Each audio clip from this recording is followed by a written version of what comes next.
मंडळी, मी मोपच्या मैदानाला आलो आणि तिथं आहे ना पहलवानांसाठी माशाची मेजवानी आहे आणि हे पूर्ण फ्राय करणार आहेत मासे पातेलेभर.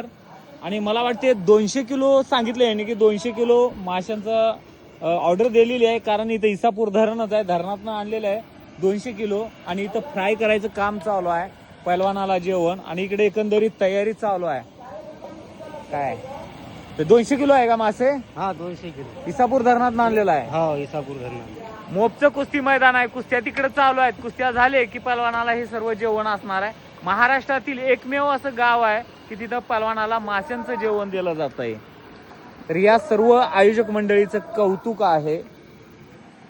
काय वाटलं हो तुम्हाला हे मच्छीचं जेवण पहलवानाला द्यावं? कारण की वडील ज्यावेळेस आमचे कुस्ती खेळायचे त्यावेळेस जे पण मैदान होतं तर ते 10-11 वाजेपर्यंत चालायचं रात्री. त्यावेळेस त्या काळामध्ये उपाहारगृह किंवा हॉटेल्स वगैरे नव्हते आणि गावामध्ये काही जेवणाची व्यवस्था व्हायची नाही, त्यामुळे त्यांना उपाशी पोटी घरी परत यावं लागायचं. वडील विदर्भ केसरी होते. हो, वडील नाव काय वडिलांचं? आनंदराव पुंजाराव मस्के. आणि ते PSI पण हो, PSI होते ते, आता सेवानिवृत्त झालेत ते. आणि त्या म्हणजे ते डोक्यामध्ये ठेवून वडिलांनी आता आम्ही म्हणजे गावकऱ्यांच्या मदतीनं कुस्तीचं आयोजन करतो.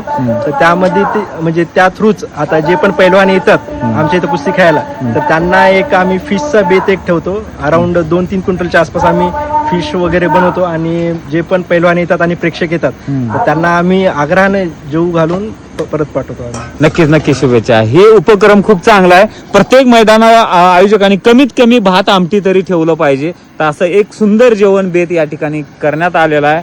खरोखर मोपकरांचं आयोजकांचं मी मनापासून आभारी आहे. खूप चांगलं त्यांनी बेत पहलवानांसाठी ठेवलेलं आहे. धन्यवाद.